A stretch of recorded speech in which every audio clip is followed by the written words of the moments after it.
That's Thanks. not what friends do. Friends No friends way. don't do that to people they care about.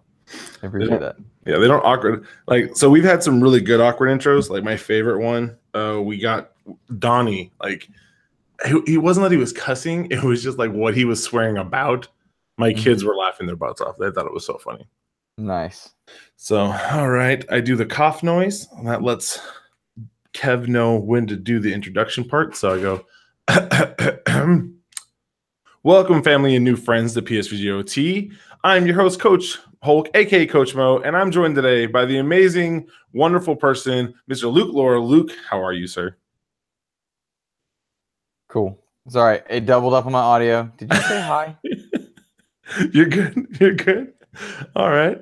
I I'm opened really glad. YouTube. My bad. No, you're all right. It's all new. It's all brand new experiences, dude. I'm just really glad to have you here. Like, I had a blast doing the State of the Xbox Empire with you. That what was it, 2 weeks ago, 3 weeks ago?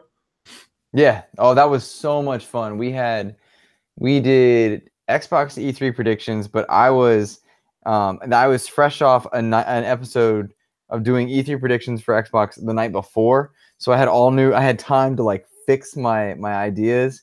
It was fun. It was fun. I really felt like you knocked it out of the park. Like when I went back and listened, I was like, oh man, some of mine, that Zoo Tycoon one's gonna bite me in the butt. I know it.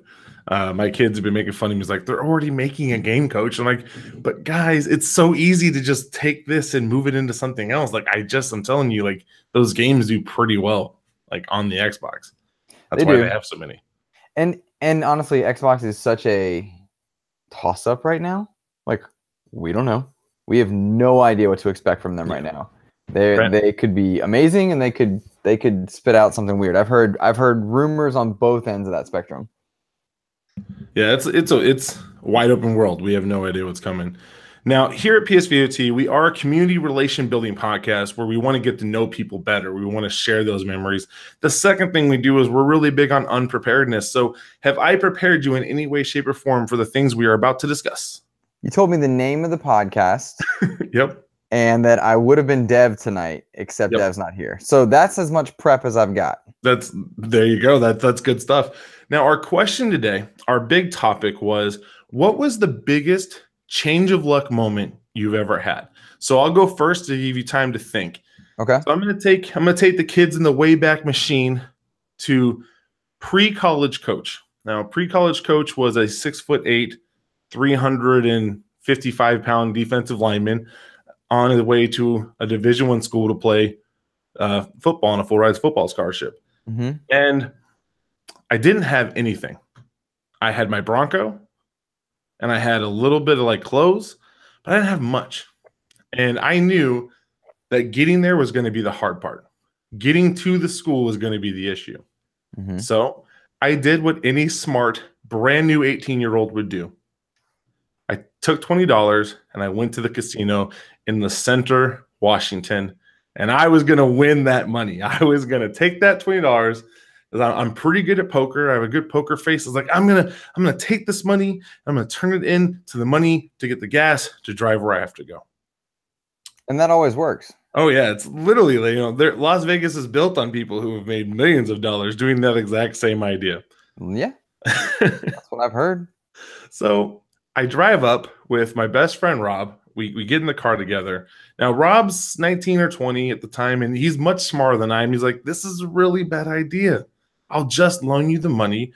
You'll drive down. You'll be fine. I'm like, no, I'm going to do this. It's going to work. I'm a genius. No one's ever thought of this plan. It's only me. So we drive up. I take my $20 and get into this tournament. And I'm getting my butt handed to me at that table in the first 5 hands. I am playing cards that you never play because I think they're good. I'm like, well, I've got King 7 off suit. That could totally be great. Horrible decisions were being made. Like, these old men were taking me to the ringer. Like, I was like, what am I doing? And so I'm down to, I want to say, less than like 25 chips. I think my money bought me, I think it was like 100 and some change. Mm-hmm. So I'm like, I'm about to lose. I'm about to get knocked out of this tournament in the first table. Within 30 minutes, I've lost my $20. Oh. Then I get lucky. Okay. And I'm not talking like Maverick Lucky, that old movie with the blind card. I get handed a pair of pocket aces, right? Ooh. Really, really great hand. And I Yeah. know, so, but I wanted to go all in. For some reason, I didn't. I held on. We go through, we go through, we go through. I end up winning a big chunk of change on that one. Big, got my chips back. Hmm. I went through the rest of the night, literally limping and bleeding off that stack, and ended up walking away with about $200. I think I took sixth place. Hmm. That was enough to get me gas to get to Oregon State. And I'll remember that because it was one of those things where I literally was like, I'm about to lose this whole $20, which means I won't have enough gas to get halfway there. I was freaking out and I got lucky, and I had a very big growing moment on why gambling is bad. Why gambling is a horrible decision when you're 18, Yeah. because you don't have the life experience to know what you're doing. And had I not gotten lucky, things could have gotten tough. Yeah. So that was my biggest change of luck moment. Luke, what's yours? Oh man. Does it have to be good luck? It can be bad luck too. Okay. So the whole time you've been telling your story, I was postulating everything that you were saying, and when I think about good luck stuff, I nothing was coming to mind, which is just, it happens when you do a live show. Sometimes it messes with you. Yeah. But I'm 32 now. I know what you're thinking right now. Man, this guy is devastatingly handsome and got to be like 21. No, I'm 30 for sure. That was actually when I first met you. I was like, why do we have a model like in our gaming podcast? Because right. they should be off in New York doing orange frappuccinos. I've been compared to Solo. Yeah, no surprise here, sir. Yeah, especially at 10:50 at night. But no, so I was thinking about change of luck moments, and for me, when I think about like big changes in my life, they all kind of, I had this phase in my life that was just super dark and frustrating and bad, and it was because of that time that I kind of like emerged from it. And I could pull all the Obi-Wan, I don't believe in luck type things. But there was a phase where I lost everything I had. I went from being a teacher, I taught sixth grade at the time, and that school shut down. I was engaged at the time when I was much younger to somebody who, not my wife now, to the wrong person. It was just bad, just bad mix, and but a wonderful person, but bad mix. And I lost my best friend. He made some poor choices in life, and he had to go away. And so all of that happened in 1 month time. I lost everything I had, and I ended up living out of my car for a little bit. And I had to move back home with my parents. And I know that sounds like this big sob story, and it could look at it that way, but that going home, kind of losing everything moment allowed me to rebuild on a much stronger foundation. So my biggest change of luck moment, reevaluating how to be a good teacher, reevaluating how to be a good man, how to be a good boyfriend, thus future husband to my wonderful wife now. Reevaluating how to manage money and how to manage friendships. So losing everything allowed me to build this amazing life that I have now. Right now I teach 8th grade. I've been back in teaching for let's see, it's my 8th year. So this is my 5th year back in teaching. I had to work retail at a GameStop for a little while, for 2 years actually. And so losing everything was at the time horrible luck, hit rock bottom kind of thing, but it allowed me to rebuild in such a great way thanks to amazing people around me. So that's my biggest change of luck moment. And it sounds like a sob story, but it truly was awesome. But I needed it to be bad for it to be good later. No, and that's awesome. Like, I love stories like that for my kids because they learn, like, we are going to have some really bad times. Like, there's going to be some roads that they're so rocky that you just want to sit down and not move. Mm-hmm. And hearing like more people who bring themselves through that, it's just awesome for them. It's really good to hear. So I appreciate it. That's a great one. I did pull up a question. We have this called a curveball when you're on the show. And it's when we hear something or we want to kind of throw something at you as a fellow GameStop employee. See, it's been my summer job. See, I'm a PE teacher, and at most school districts, we don't get paid in the summer. Okay, Right. we're not, it's just how it works. Mm-hmm. And so I've been working at GameStop now. This will be year 10. This is Mm-hmm. my 11th year of teaching. Mm-hmm. My question to you, what was your favorite part of working at the GameStop, and what was your least favorite part of working at the GameStop? Oh, that's dangerous. Um, my favorite part about working at GameStop was being surrounded by people who were interested in what I was interested in. I think sometimes as nerds or as gamers, you coach and I've coached soccer for many years, and I was also a martial artist and stuff like that. Like, so I was athletic, but a nerd at heart and in my mind. And gaming was what I loved. But I grew up, none of my sports friends were gamers. None of my school people respected gaming, teachers and parents at the time.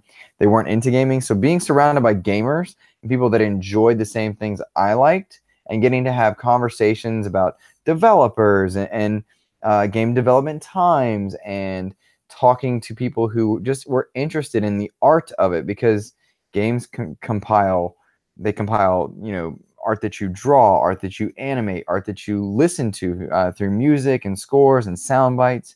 There's so much creation involved, and getting to talk to people that cared about that stuff beyond press A to shoot or press A to jump.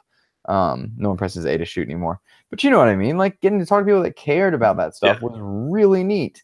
And then I got to visit Epic. That was kind of neat. I got to go visit Epic when they were making gears. That was pretty cool. Oh, that would be amazing. So my favorite part about working for GameStop was always knowing when releases were coming, because I'm a collector's edition fiend. This move we're making to Florida, I got rid of most of my collector's editions. Like, that was a tough thing, but now I get to start over, and so I'm kind of looking at what's coming in the future, and like, ooh, this one looks good, or this one looks good. Those PS4 SCUF controllers will be mine. I've already gotten the pre-orders set up for when I get there, but there will be. Yep. Gotcha. Very excited. And then the other one, that Shadow of the Tomb Raider game, their collector's edition, very hyped for that one too. So I'm hoping I can snag one of those when I move. So, and then my worst part, the thing I disliked the most about working at the GameStop, was I hated opening. I hated opening the store. And the reason why is every time, so for people who haven't worked at the GameStop, when you get in there, the TV that plays that loop of GameStop TV over and over and over again is not on. It turns on at a specific moment 10, 15 minutes before you open. However, I would always forget this. It would always come on and scare the bejesus out of me, and I would almost guaranteedly drop something. And this happened all the time. So I started setting alarms on my phone. All right, I have to get to the store at 9. My alarm will be going off at 9:45. That will remind me GameStop TV is about to pop on. So just did not like that. That was horrible. Okay, I'm going to call an audible on this one, and I'm going to cheat, because I'm going to give you 3 things. That's allowed. We fully believe in the audible. All right, good stuff. All right, so the first thing I disliked about working at GameStop, and there are a lot of positives, but the negatives that stand out, I don't know about your stores, but I worked at several over the course of 2 years, and the bathrooms always had stock in them, and that was always uncomfortable, because the bathrooms had stock in them. And so you'd see an Xbox near you, and you'd be like, oh, that's weird. So that was a horror. That was just like, oh, that's gross and weird. But as far as other dislikes that are more humorous, I think, I was always scared of the safe. The safe scared everything from me, because if you typed it in wrong, it would lock after, it would lock down. If you didn't get it just right, it would lock down. So the safe always scared me, because I teach English, and numbers and money scare me to death.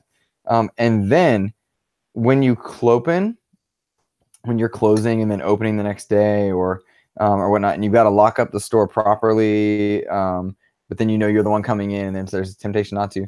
Locking down the store and setting the alarms was always terrifying to me, because you set the alarm, and you get 60 seconds or so to get out. But I somehow, in this time that it would take a normal human being 10 seconds to get out, I would think that as soon as I press the button for the 60-second countdown to start, I would somehow think that it skipped 58 of those seconds, and I only had 2 seconds to get out. Yep. So, like the back in the 90s, the white girl trying to lock her keys in the Scary Movie, I could never get the key to work, and I would always be terrified that I would not lock it properly and the alarm would go off. And every now and again, I totally failed to do it, coach.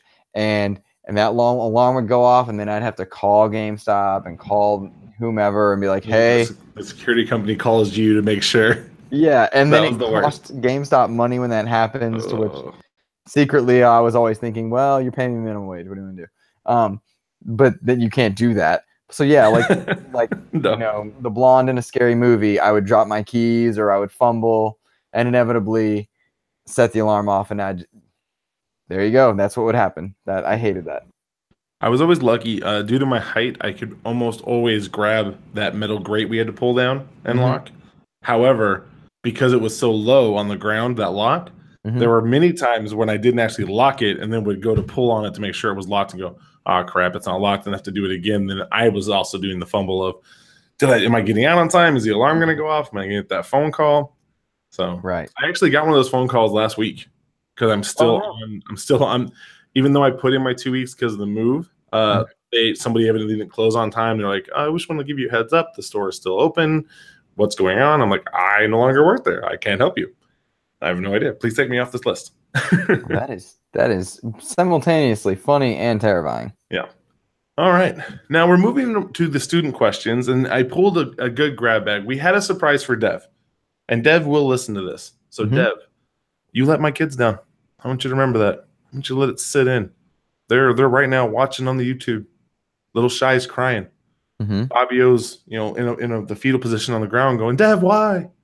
But it's okay, because we have more questions, and we pulled the grab bag out, and now we've got Mr. Luke ready to knock these out. So our first question from my kids: how did you decide what you wanted to do for your first job? For my first job, I'm trying to think what my first job was. I want to say lifeguard. Okay. I think my first job was a lifeguard because I hate working. Let me rephrase that. I don't like manual labor. That's what I mean to say. I don't like manual labor. And so, like, when you're a kid and you get all these odd jobs and they usually involve mowing lawns and lifting things, moving things. Yeah. I'd always be like, this is sweaty and I don't like it. Which is, those who know me, that's such a Luke thing to say. I know. So I was like, all right, I need a job where I feel like a hero, because my goal in life is to be a hero. I know that seems silly. I'm 32, but that's why I'm a teacher. Also, I want to be someone's hero and be a hero for people. But I was like, in my mind, hero meant saving people.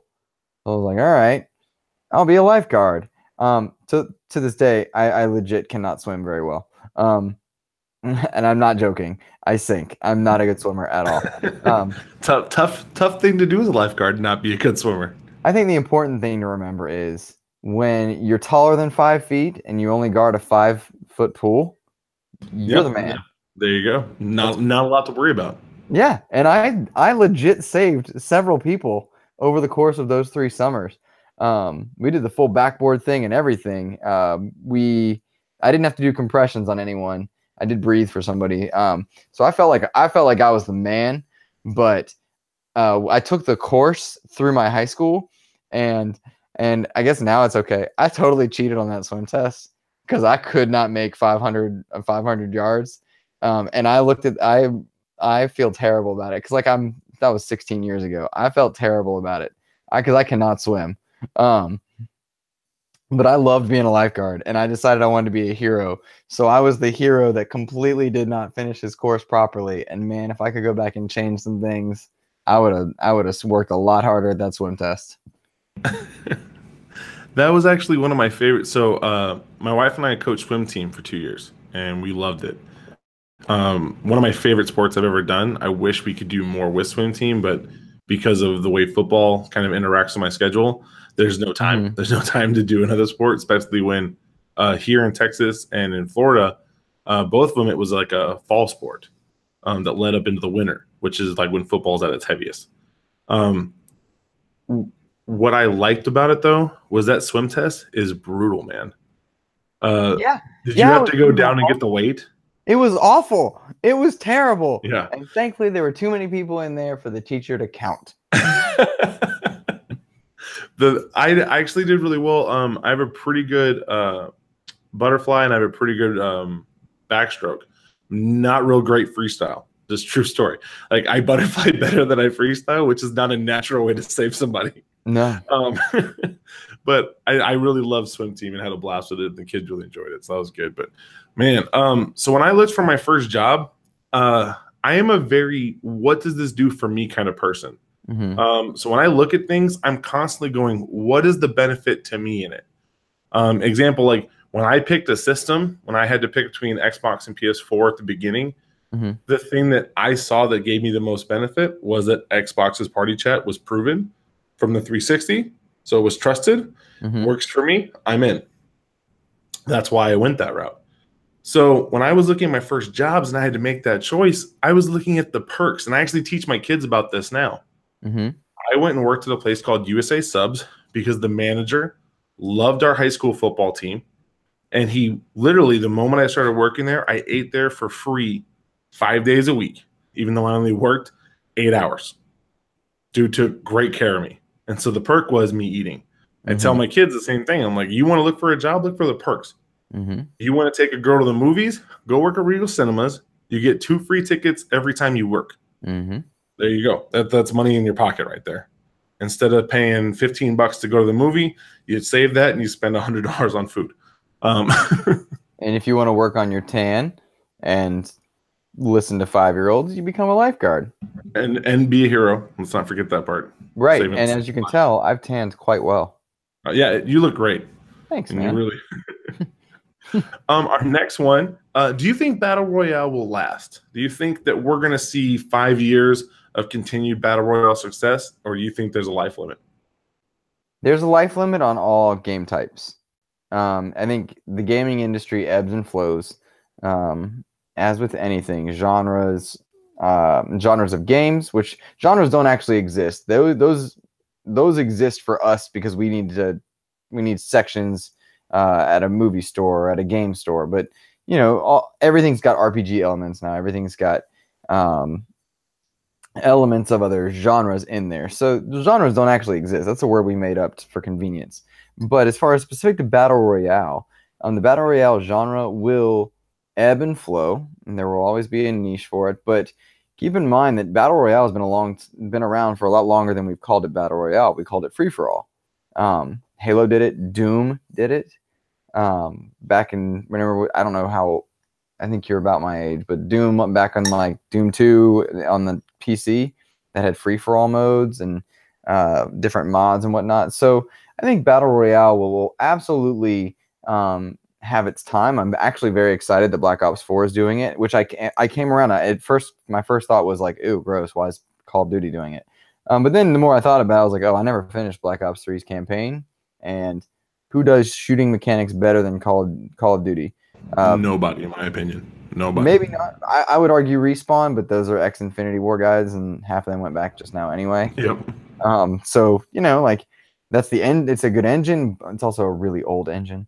They just keep reskinning it, but it's a good proven engine for shooters. The idea that they would do something the Black Ops way with blackout mode. I think Halo is another good candidate for Battle Royale, but I'm not answering your question. I think it'll go away in mass popularity in another 1.5 to 2 years, but it'll always be around in one form or another. See, I view it the same way I view the big literature. And so what I mean by that is we had Harry Potter. And about, I'm going to say probably 2 years, 3 years after that last book, you weren't, like there were still Harry Potter fans, those diehards, but it wasn't a populist thing.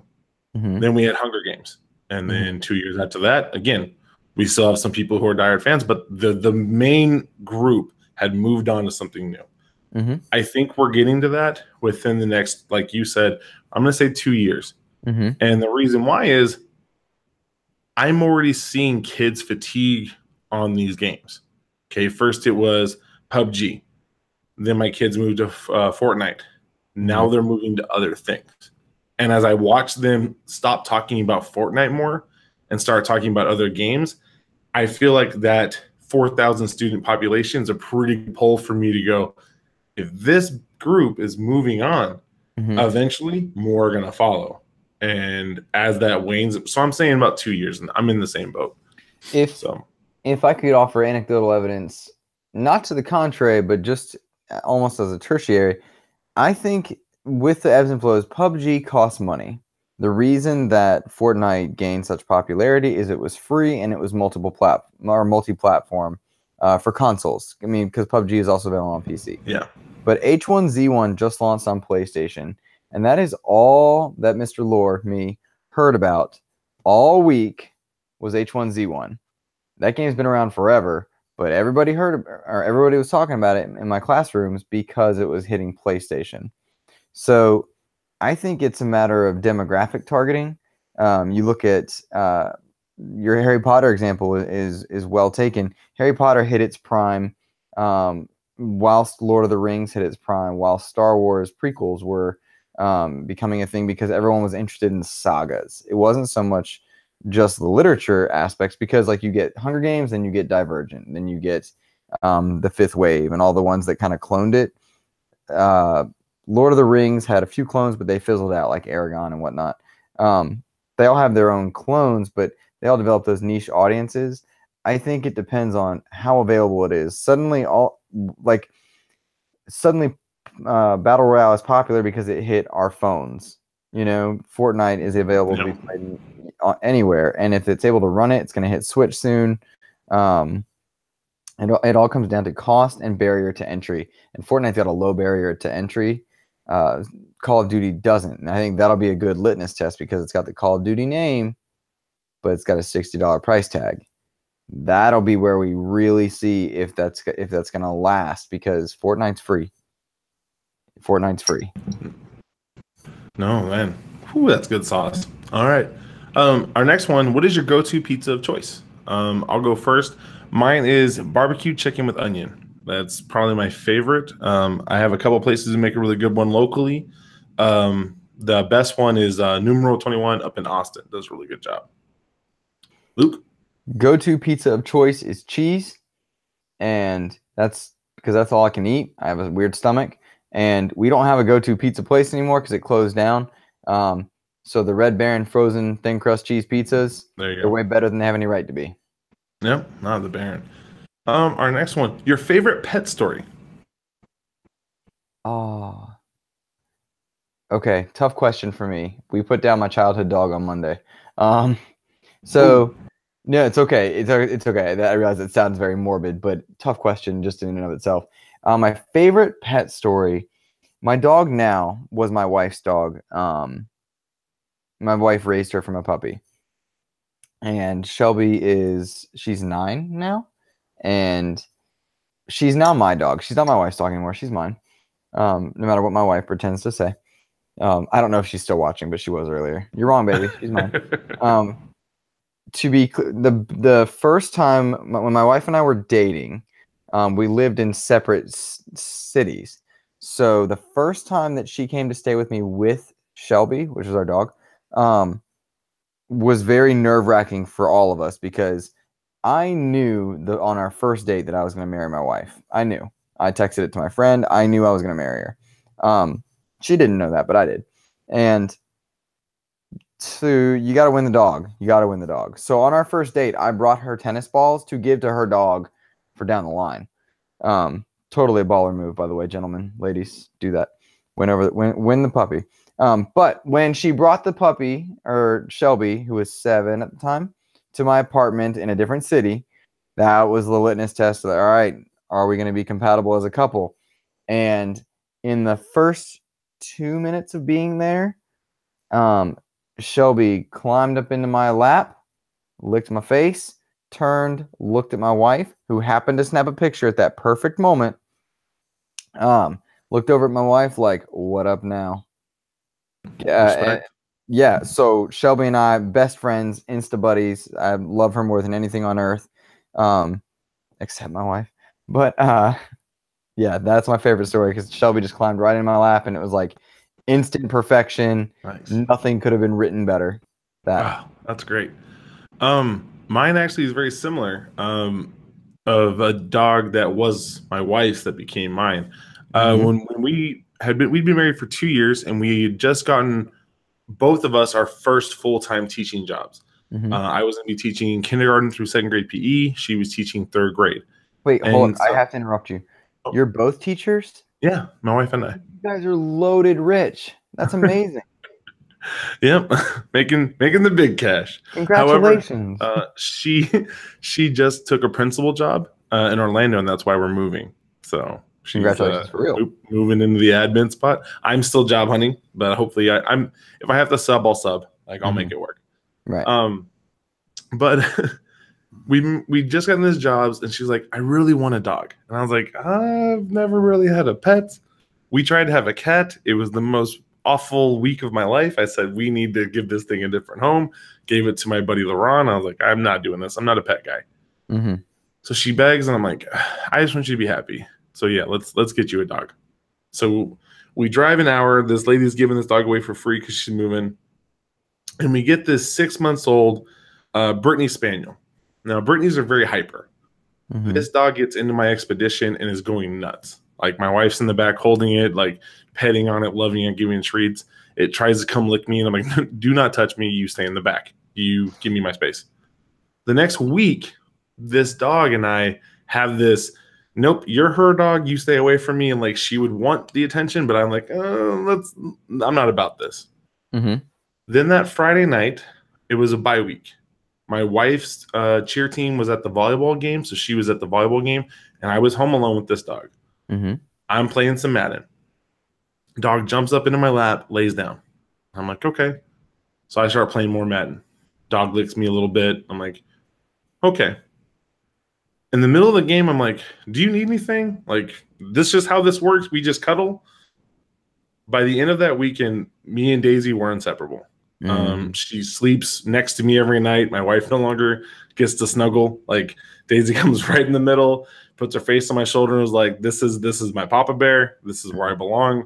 I'm her best friend. She's my best friend. It's been the best 8 years together, me and Daisy. I love my wife. And my wife always jokes that like if I had to choose between Daisy and her, I might go towards Daisy. I always say I'm big enough, I'll try to say both. But just love that dog. And so that best moment was that mad moment of having her jump my lap and me realizing like this dog, this being just wants love, and that's all I have to do. Mm-hmm. I don't have to worry about anything else. And so it kind of made me a pet person. Now we have two dogs who we absolutely adore. So moving on, your feel-good food. Cookies. Nice. Cookies. I didn't even have to think about it. Cookies are they were a divine gift from whatever deity anyone believes in. Yep. Cookies exist to make people happy. They Favorite exist kind? to make me squishy. And I am convinced, and I'm so not joking here. My wife makes the best cookies I've ever had in my life. Sorry, late grandma. Shout out to you. My wife makes better cookies. Stay strong. But I am so serious when I think my wife sometimes makes cookies so that I can be squishier. If we don't have time to work out or whatnot, she'll be like, I should make my husband some cookies. And then I'm gonna eat them because they're delicious. And then I look at myself in the mirror and I'm like, I hate you. What do? I have a cookie to feel better. It helps ease the pain. Right? It does. My comfort food's always been chicken tacos. I prefer a hard shell. It doesn't have to be like hard. It can just be like a corn or flour tortilla that's gotten a little bit of burntness to it. But yeah, any kind of chicken. My favorite one's probably the one there's one in Portland, Oregon called Muchas Gracias. Very, very good place. It makes a good chicken taco. Mm-hmm. Our next one. What do you look forward to the most in the next 12 months? And they ask for three things: a thing to buy, a thing to see, and a thing to do.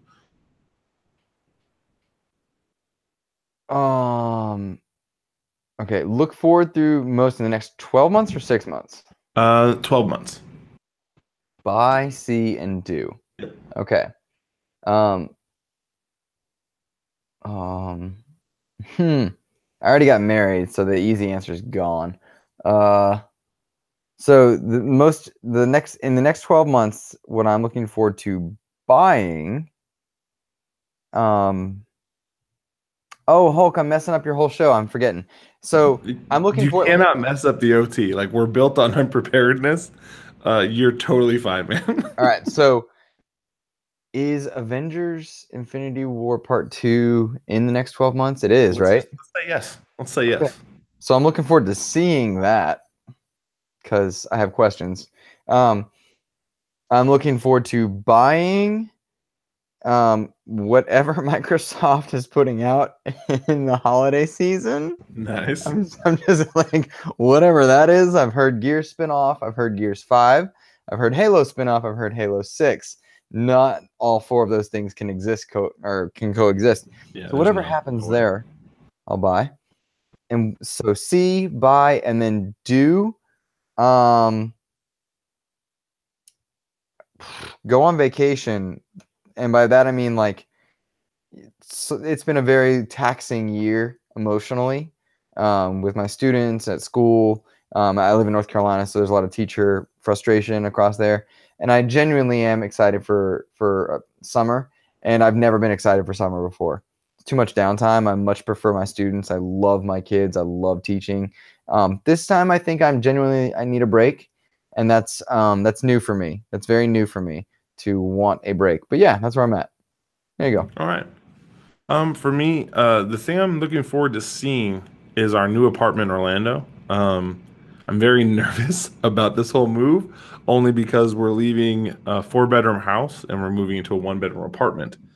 This has put a lot of stress on me. I'm not 100% sure how we're supposed to pull this off, but I believe, therefore, we will do. I'm most excited to go back to Disney World. That's like the thing to do that I'm really jacked about. I just enjoy walking and like watching my wife. Like, my wife loves Disney. Like, Mm-hmm. she's a hook, line, sinker Disney fan for life. And so seeing her like get all joy filled, even though like I could care less, it's the same as when she hears me running in going, the ending to Gears 4, I loved it. It was this, this, and this, or I love this game, or I love this sporting thing. Mm-hmm. And I remember like when I realized her love for Disney is the exact same as my love for like Madden. Okay. All Mm-hmm. right. Then I can't wait to go watch her love Disney. So that would be the other one. And the thing to buy, I really am hoping that Rage 2 is going to be good. So I'm going to put that as my thing to buy because I know it's coming. I know it's coming and I want to enjoy it. I think it'll be fun. I love open world games. So there we go. There's my Did you thing. like Mad Max? I did. I wish there would have been a little less focus on the car and Yeah. a little more focus on this giant world we had. I thought could have been really cool. So I think it's a lot of the same team too. I think. mhm. I think it is. I have to check that ticket. I think you're But right. yeah. Now, when we wrap up this show, which we've gotten here, we've gotten to the end. I'm very, very proud of us. I It went know very quickly. this is what the OT is about, man. We get in, we knock it out. Life's good. We always like to wrap up talking about Game of the Year 2018. So right now, sir, what is your Game of the Year? Um, I've not played a game of the year, and I'm not saying that to be flippant. Um, Mhm. I've not played God of War because right around the time God of War came out, I had started attempting to experience Mixer. So Mixer kind of became my meta game, and I don't have Mixer for my PS4, and I don't have a PC. So streaming straight from Xbox is there, and Xbox has not produced a Game of the Year quality game. I don't have a good answer for you, and I'm not avoiding your question. I'm wrapping up Far Cry 5 right now, and it's good, but it's not special. Nothing that I've played this year has given me Breath of the Wild or Witcher 3 or Metal Gear Solid 5 quality vibes. I think for a lot of people, that game has been God of War. I know some people spoke that Celeste was really special, but neither of those games have I played. And Far Cry 5 is just Far Cry, so I wasn't overly enthralled with it. But I've played a lot of great games, and I've had a lot of fun with games, but I've also been enjoying just kind of enjoying back and pack games and older stuff and Game Pass for fiscal reasons and just for fun. So I don't have a good answer for you because I don't think I've experienced one yet. And I don't know which one it would be down the line. Red Dead 2 looks promising. I absolutely love like how your brain works and how you like really have that thought process behind it, because I am one of those biased people that the moment I play something I like, game of the year. And so I've had like Kingdom Come Deliverance was my game of the year for a week. I think it might have been 2 weeks. Shy is one of my students. Check me on that. We'll announce it next week if I'm right or wrong. I think it was 1 week. But yeah, she's keeping track to see if I ever get one right. Because I always claim this is game of the year, and it never is. What was your favorite last year? My favorite last year was an indie title called Fragments of Him. Never heard of it. And Really, I tend to be fairly well versed. Where did you play it? Xbox One. I'm a big achievement fan. Yeah. So, okay. Selfishly, what's your achievement score? 190,000, 180, somewhere in there. Coach, However, 114. I was so excited because I broke 100,000. I was like, I'm gonna be the man. I'm gonna show him what's up. Nope, not even close. and the thing that makes this funny is I was at 70,000 when I moved here 3 years ago. I was less than that. I was like 65,000. However, Nathan Thomas, Nader Tot, as we like to call him, yep, Spider Jedi, he was ahead of me, and we had just become friends. Like literally the week I moved to San Antonio, it was been about 3 years ago, almost to the day. We started playing games together online together, and I was like, I don't like that he's ahead of me. I'm too competitive, and he was up on me by like 25K. So I caught him up past him. Then our buddy Ray was like 130, caught him up past him, and now I'm well ahead of those guys by I want to say almost 60,000 a piece. Now they're both like, well, you just play Xbox. Yes, you're mostly right. I do play some PS4 and I do play some Switch, not a lot. But yeah, I love achievements. That 200K is going to be amazing. Very, very excited over 200K. That is awesome. All right. Now, when we get into my game of the year this year, it's one of those ones where I was so like I'm so shocked that I'm going to be saying this that I'm almost embarrassed. Like, because everybody else I hear is complaining about it, but goodness am I loving it. State of Decay 2 is my game of the year. Now, this is probably my 5th or 6th different game of the year since we started doing this. But man, do I love State of Decay 2. Last night, I jumped in with the Lobo Rican, our boy Dan Anthony, one of the big PSVG fans out there. I think he likes Flux the Pose better, but we don't talk about that. And one of I think it was one of Lobo's friends, and those two proceeded to wreak havoc on zombies and vehicles alike. They got my truck stuck in between two mountains, like in a valley where it was flipped and we couldn't move it. There's just random pandemonium happening all over the place, and I loved every single second of it.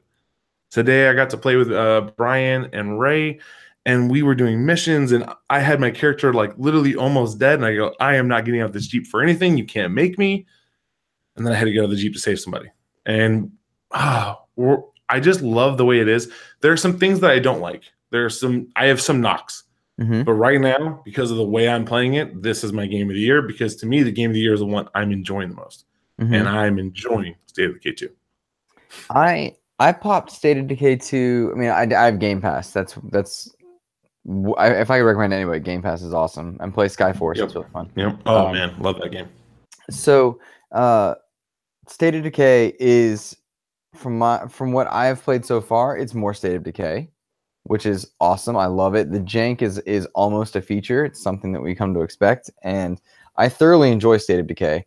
But I find that gaming in general is all about mood, what mood you're in. Like, I hated Far Cry 5, but I loved Far Cry 5, but then I hated it, but then I loved it. It was all about my mood. And like, sometimes you don't want to execute the brain power to play a new game, learn new systems. As I've been enjoying streaming more and more, well, if I have a hard time streaming a game I haven't played much of or I haven't played recently, because then I need to listen and tune in and focus, and I can't vamp and talk to people and stuff while focusing. So I've been playing it offline, and from what I'm finding, it's very much State of Decay 1. But I was listening to another podcast by some of our friends, and as you level up past the 6-hour mark or so, suddenly there's drones involved, and you can become a warlord and things like that. And that I find is hidden in the first 6 hours that anybody who wasn't big on State of Decay 1, they would dismiss State of Decay 2. Is that your experience? So I played a lot of State of Decay, the first one, but on the 360. I never came back to it on the Xbox One. Gotcha. I think the thing that's been bugging me the most is the base building seems to be not as good. Mm, And so I'm kind of like, I wish that was going to be different. I ran into a situation where I had, so far, no one in my party has died. And I think I'm 4, 5, 6 hours in. My sheriff, or I don't have a sheriff, I do have a warlord, but it's only because somebody shot at me. And I was like, you're not shooting at my best character. Like, I'm not letting this person die. So I mhm. ended up wreaking havoc on those three Gotcha. NPCs. And so my character became a warlord due to this. And we moved to a bigger base. However, the sound issue, I don't remember that in State of Decay. See, I'm getting attacked more and more and more because they say my base is producing too much sound.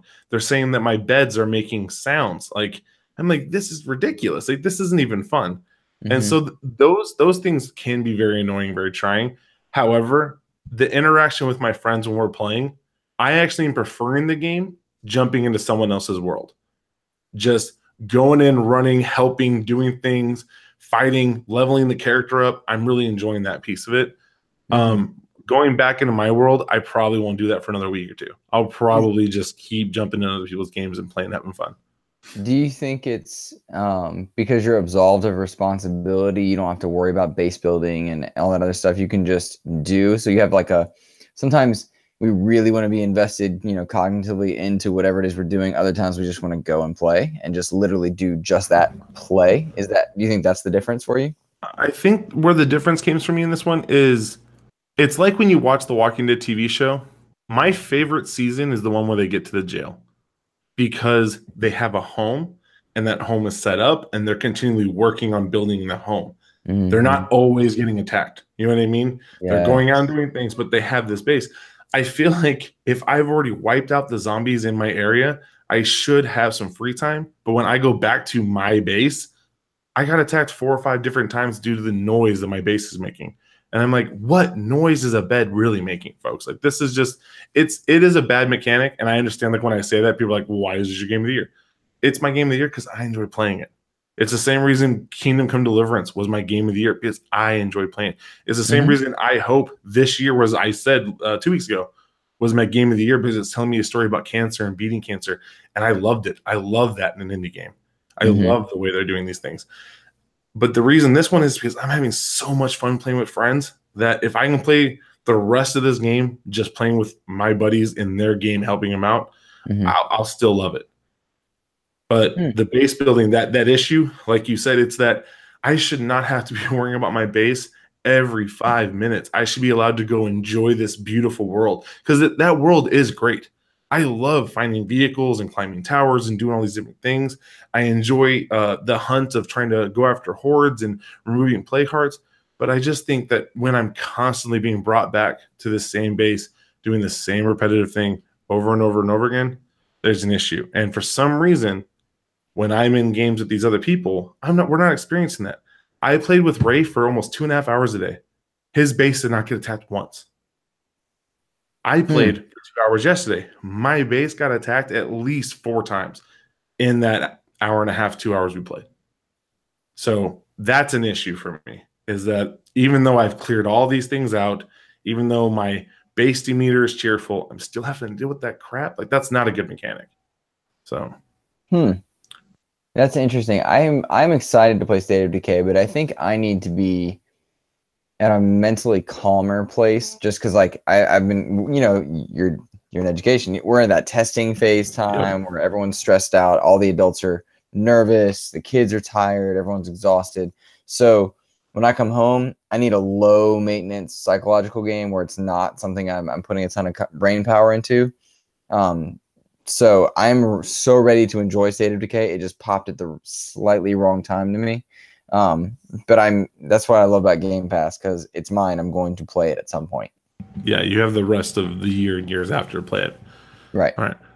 So as we wrap up the show, Luke, anything you want to put out there for the people, where to find you, where to catch you on Mixer, all that great stuff? Go right ahead, plug it now.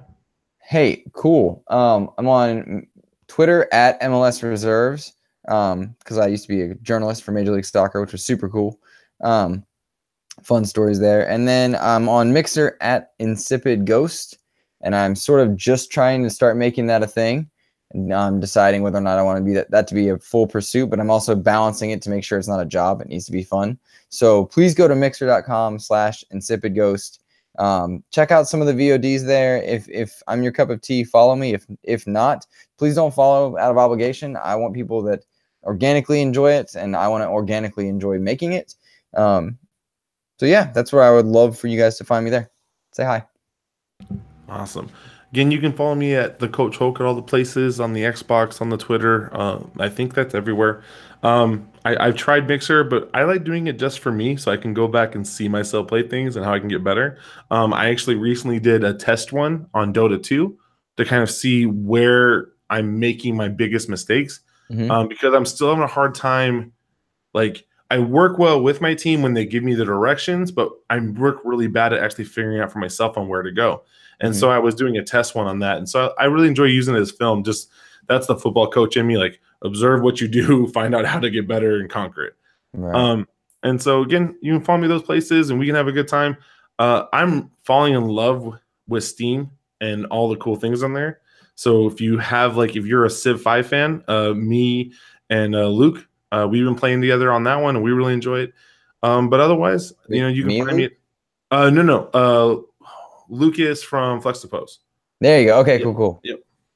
Yeah, we had this ongoing one where we keep having problems with barbarians in that game. Like the easiest enemy is the one we're struggling with, but we're having a good time. So Awesome. All right. Well, with that ending everything for us, thank you for joining this podcast and enjoying the show. And that's game over.